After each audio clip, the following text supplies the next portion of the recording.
Assalamualaikum dan salam sejahtera. Anda bersama saya Afizia Azaman dan juga Fahmi Izzuddin. Pagi ini kita nak membincangkan mengenai isu kesihatan iaitu berkenaan dengan kanser mulut dan risiko seseorang individu untuk menghidap barah itu.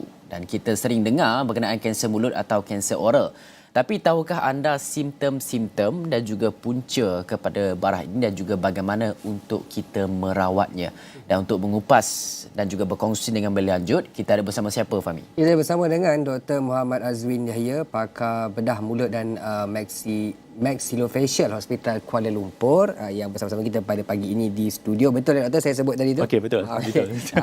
Dan Doktor, bila cakap tentang kanser mulut ni, saya yakin ramai orang selalu dengar berkenaan kanser mulut, tapi tak tahu sebenarnya bagaimana punca datangnya kanser mulut itu dan juga apa sebenarnya kanser mulut itu, Doktor. Okey, terima kasih Trawani. Sebenarnya kalau nak kita berbincang tentang kanser mulut kan, secara general kan, orang masyarakat lebih mengetahui tentang kanser lain di bahagian badan. Ya. Contohnya kanser paru-paru, kanser payudara. Tapi bila kita berbincang tentang kanser mulut kan, masing-masing tertanya-tanyalah, ya, adakah kanser mulut kan boleh jadi kanser ke? Boleh, because kanser ni dia boleh terjadi dekat mana-mana struktur badan kita lah, organ badan kita. Jadi kanser mulut ni ialah kanser meliputi rongga mulut. Okey, apa rongga mulut kita? Rongga mulut tu termasuk bibir, di bahagian lelangit, bahagian lidah, pipi dalam, gusi dan juga di bahagian tulang rahang kita. So itu yang dinamakan dengan kanser mulut.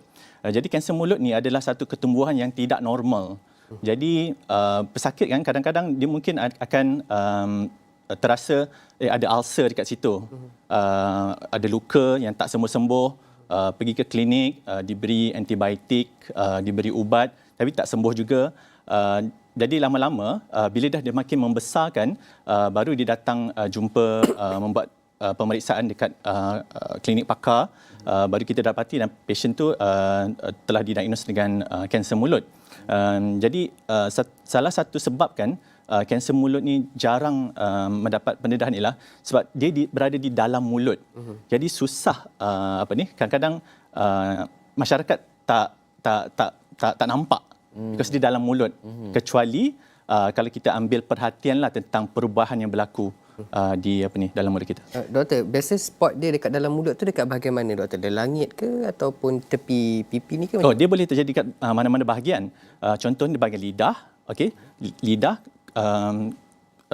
bahagian tepi lidah, okay, kiri dan kanan, ataupun di bahagian pipi dalam, boleh juga terjadi bahagian lelangit juga, boleh terjadi kanser dalam mulut ni.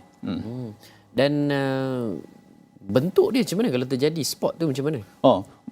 Kalau kita tengok kan, dia adalah satu ketumbuhan kan, benjolan di dalam, katakanlah kita ambil contoh bahagian lidah lah. Dia ada benjolan di bahagian lidah yang tak normal. Kadang-kadang dia tak sakit. Okey, dia hanya benjolan saja. Bila kita tekan-tekan, dia akan rasa keras sedikit ataupun kita panggil kenyal.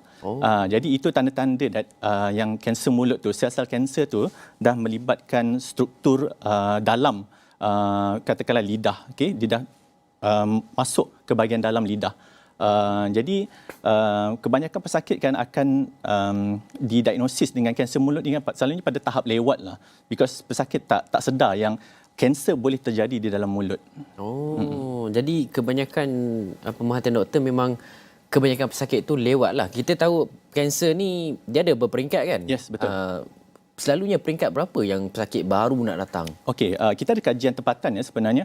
Pesakit kanser mulut juga boleh dibahagikan kepada tahap 1, tahap 2 yang dinamakan oleh tahap awal, tahap 3 dan tahap 4 yang kita panggil tahap lewat. Kenapa kita panggil tahap awal, tahap lewat? Kerana kalau pesakit tu didiagnosis pada tahap awal, iaitu tahap 1 dan tahap 2, kelangsungan hidup dia dalam masa 5 tahun kan, lebih 5 tahun kan, adalah lebih kurang 64% berbanding dengan pesakit yang didiagnosis pada tahap lewat, tahap 3 dan tahap 4. Kelangsungan hidup dia untuk 5 tahun hanyalah 30%. Tetapi dalam senario masyarakat Malaysia kan, kebanyakan pesakit datang didiagnosis dengan kanser mulut pada tahap lewat, iaitu sekurang-kurangnya dalam 65%. Oh, tinggi angka itu. Tinggi. Dan pastinya kita nak tahu juga doktor, macam ini antara visual kami kongsikan tadi kepada anda bagaimana sebenarnya kanser mulut itu boleh berlaku di dalam mulut, meliputi pelbagai bahagian di dalam mulut itu. Tapi doktor, kita nak tahu juga bagaimana sebenarnya ia boleh terjadi, faktor-faktor yang menyumbang. Mungkin kita mungkin sedia maklum kalau tabiat merokok misalnya, tapi ada tak juga faktor-faktor lain selain daripada tabiat merokok yang boleh menyumbang kepada kanser mulut? Okey, dia ada faktor yang kita tahulah. Satu ialah merokok, kedua ialah mengambil alkohol yang berlebihan, kerana seseorang individu yang menghisap rokok dan juga mengambil alkohol yang berlebihan akan mendapat risiko mendapat kanser mulut yang lebih berbanding individu yang hanya merokok. Kita panggilkan synergistic effect, maksudnya dia bersangkut paut bagi individu yang mengambil alkohol berlebihan dan menghisap rokok. Dan juga pada masyarakat atau individu yang mengamalkan tabiat memakan sirih, sama ada sirih berserta dengan tembakau, sirih berserta dengan kapur ataupun buah pinang. Jadi itu adalah faktor-faktor risiko yang boleh mengakibatkan seseorang individu itu mendapat kanser mulut. Vape ada kajian tak? Oh ya, betul. Itu fenomena yang baru. Sebenarnya okey. Vape ni adalah satu, kita panggilkan dia satu lifestyle yang barulah sebenarnya. Kalau ikutkan, dia mula dicipta pada 2003. Tapi mula menjadi senario lah, fenomena pada negara kita, saya rasa dalam 2010 mungkin ke atas. Okey, secara datanya klinikal kan, vape, tiada data yang mengatakan menghisap vape akan mengakibatkan kanser mulut. Okey. Itu secara datanya. Tetapi kalau kita ikutkan, vape ni adalah satu fenomena yang baru. Jadi kajian yang lebih panjang perlu dijalankan. Ada kajian daripada University of Southern California. Dia diterbitkan dalam International Journal of Molecular Sciences 2019. Menjalankan kajian tentang perubahan sel pada individu yang menghisap vape. Didapati sel itu berubah. Tapi dia tak berubah kepada sel kanser. Dia tak berubah pada sel pra-kanser, tapi dia berubah. Jadi memerlukan satu pemantauan yang lebih panjang. Jadi pada saya vape still satu tabiat yang negatif lah. Yang tidak sihat. So pada saya ia mungkin menyumbang kepada kanser mulut juga. Kalau genetik macam mana? Ada main Genetik, peranan ya ada kanser juga. mulut? Genetik juga memainkan peranan dalam seseorang individu mendapat kanser mulut. Contohnya bapa, ibu atau mengidap kanser mulut. Okey, ada faktor genetik dan juga ada juga individu yang mendapat kanser mulut tanpa sebab. Tanpa sebab, tak ada faktor risiko, tak menghisap rokok, tak mengambil alkohol, amalkan hidup sihat, boleh juga mendapat kanser mulut. Jadi kanser mulut tidak memilih seseorang. Siapa mangsanya? Ya, siapa mangsanya. Jadi disebabkan itu kita nak promosikan tentang kanser mulut dan bagaimana kita dapat mengesan kanser mulut dengan lebih awal.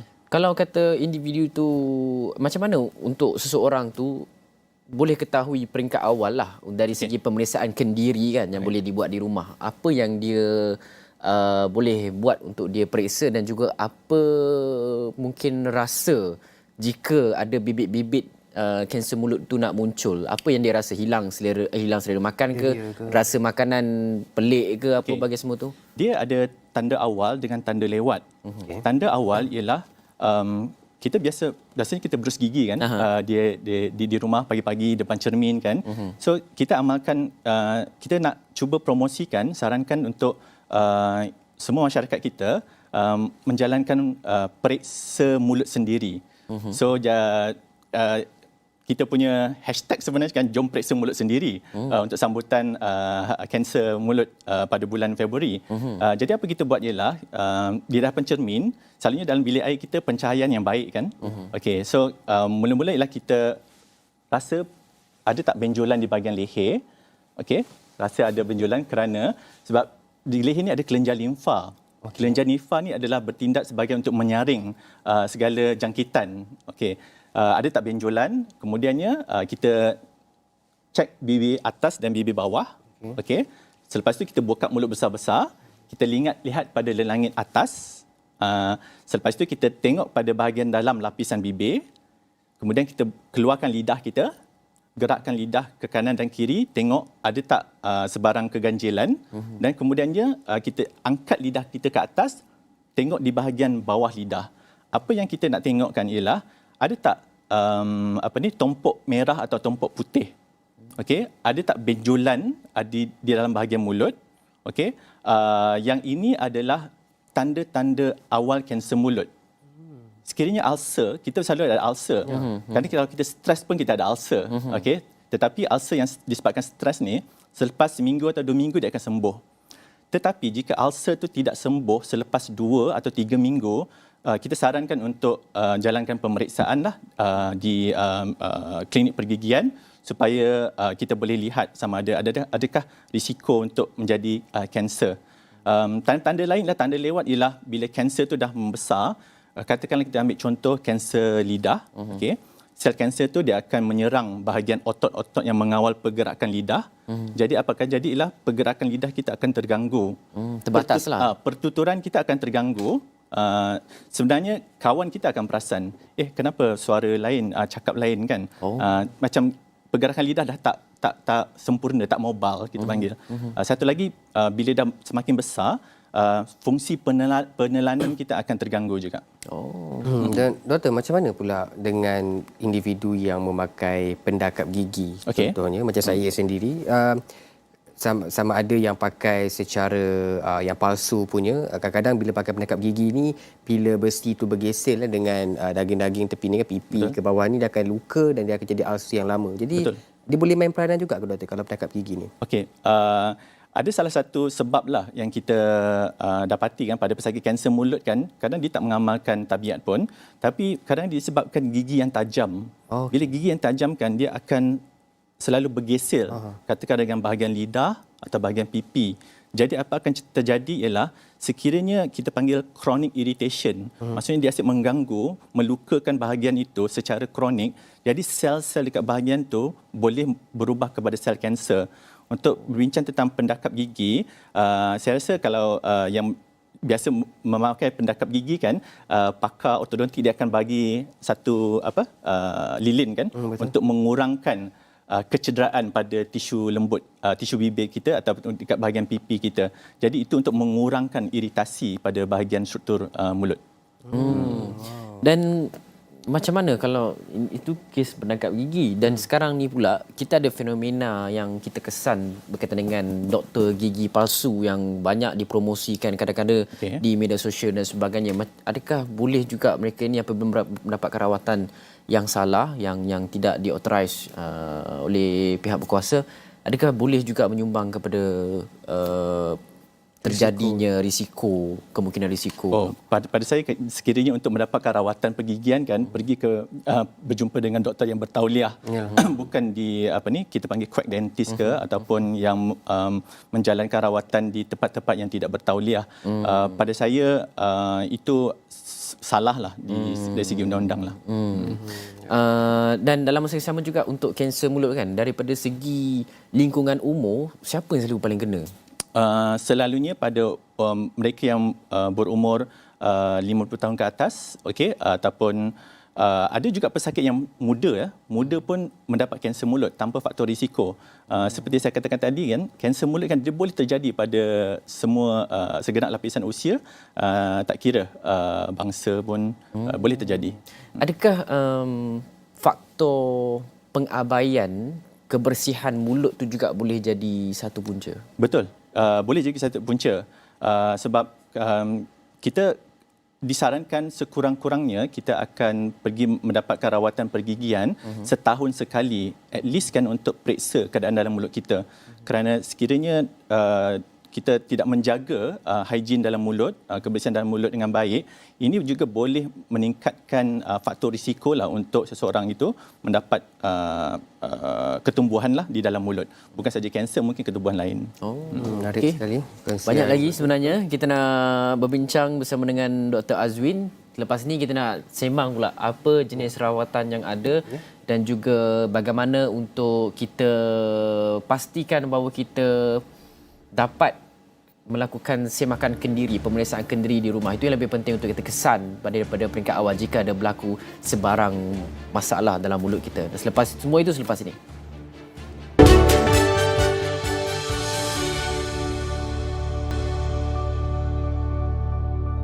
Okey, bertemu kembali dan kita sejak tadi bersama dengan Dr. Muhammad Azwin Yahya yang merupakan pakar bedah mulut dan maxillofacial Hospital Kuala Lumpur, membincangkan berkenaan dengan bahayanya kanser mulut ini dan bagaimana anda boleh kesan tanda-tanda awal. Doktor, sebelum kita berhenti berehat tadi di blok pertama, kita dah banyak berkongsi berkenaan dengan faktor punca dan sebagainya.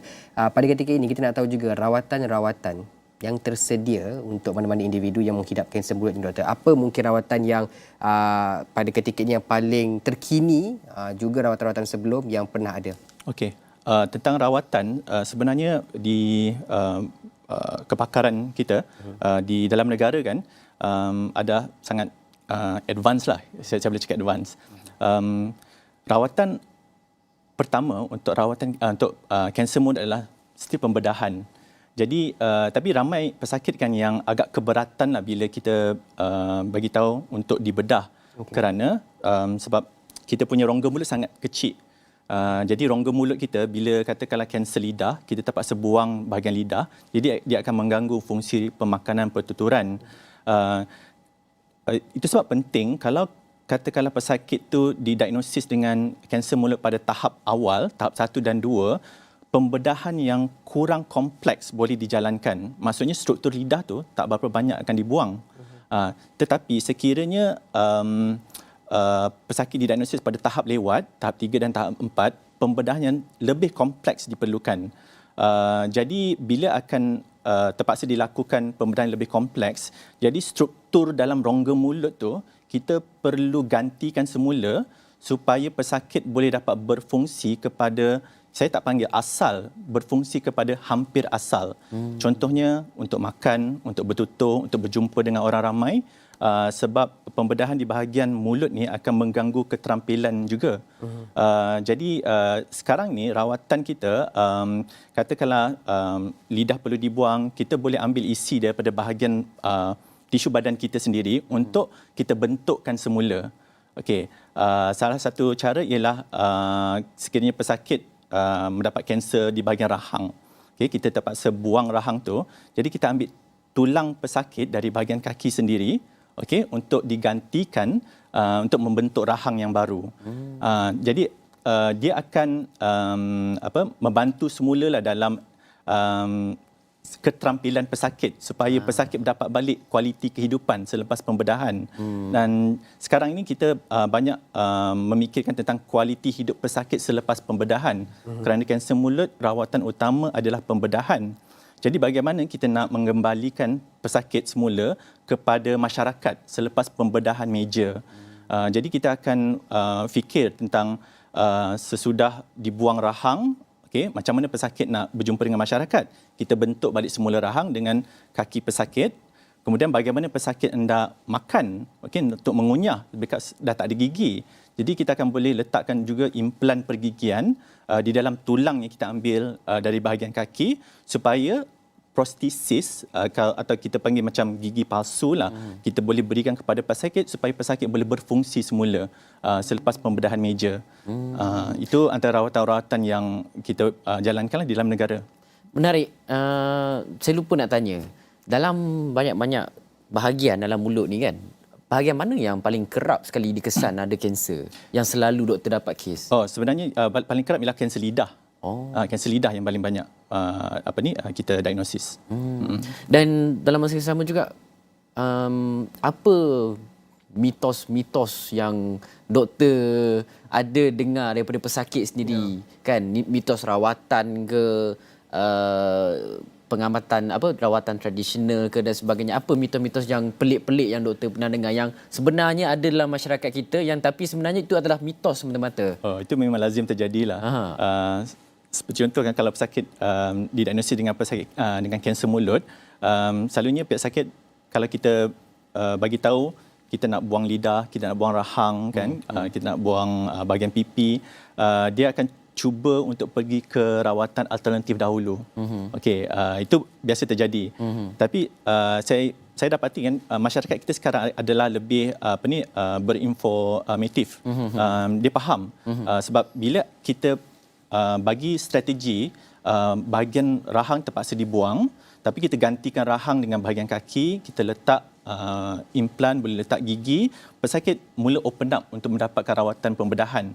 So jadi dia tak akan pergi kepada rawatan alternatif.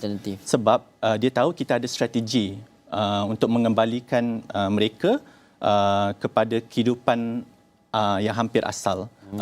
Kalau dah buat major operation semua tu kan, ada benda tak yang pesakit kena maintain, ambil ubat ni ke apa-apa ke yang dia kena kekalkan?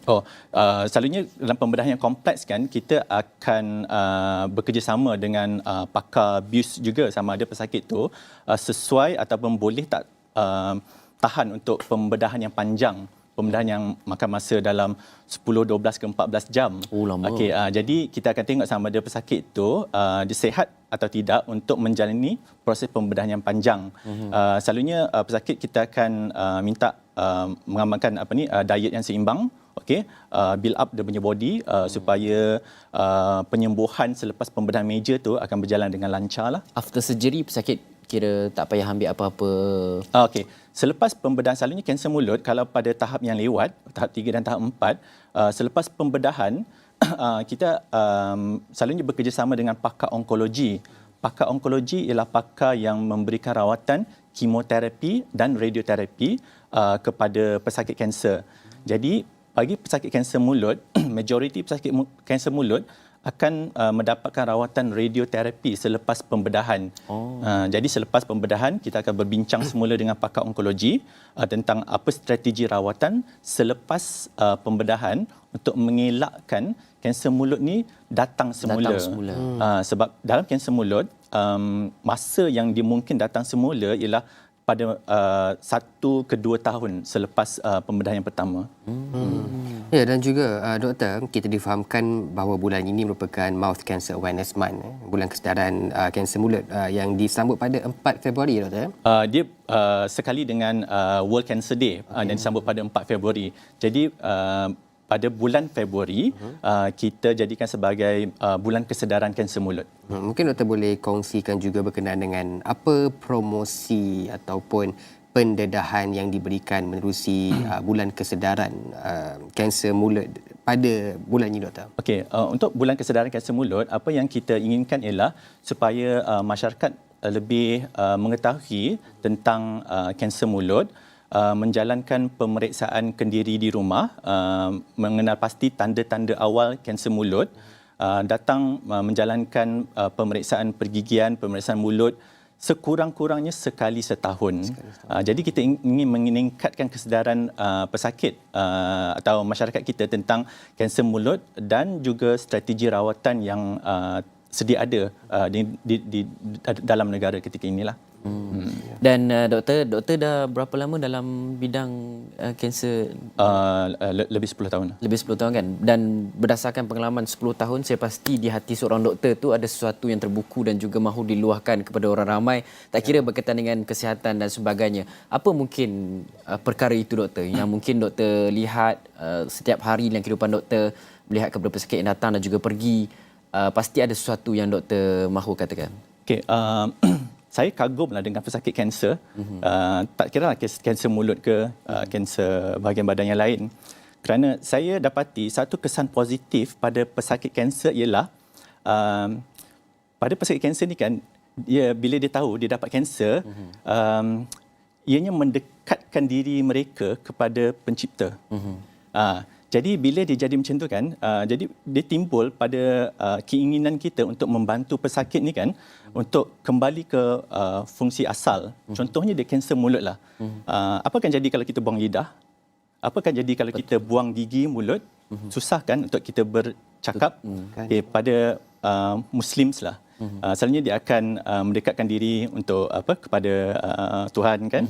Jadi dia nak mengaji, dia nak bertasbih kan. Jadi bila tak ada struktur-struktur dalam mulut ni kan, dia akan rasa susah. Jadi disebabkan itu kita akan kalau boleh kita mencuba sedaya upayalah untuk kembalikan pesakit ni kepada fungsi asal. Jadi saya amat kagumlah dengan mereka yang mendapat diagnosis kanser mulut, tapi menunjukkan kesan positif lah terhadap rawatan yang atau strategi rawatan yang kita cadangkan kepada mereka. Dan pada saya mereka adalah kita panggil cancer warrior lah. Dia pada yang ada juga pesakit kita kan yang bersama-sama memberikan ceramah atau kesedaran pada masyarakat yang lain. Selepas pembedahan, mereka adalah pesakit kanser mulut, okey, selepas 5 tahun, jadi mereka membicarakan tentang pengalaman mereka. Sebab kadang kita doktor, kita hanya merancang rawatan, tapi pesakit yang melalui semua rawatan, jadi mereka boleh berkongsi pengalaman mereka dengan pesakit kanser yang baru. Kira doktor experience macam mana jatuh bangun seorang individu tu setiap hari kan, doktor melihat. Jadi dan apa yang penting saya rasa tak kiralah apa penyakit yang datang, individu yang menghadapinya tahu prosesnya bagaimana, lama atau sekejap dan sebagainya, tapi yang penting adalah untuk tidak berputus asa dan juga tidak putus semangat.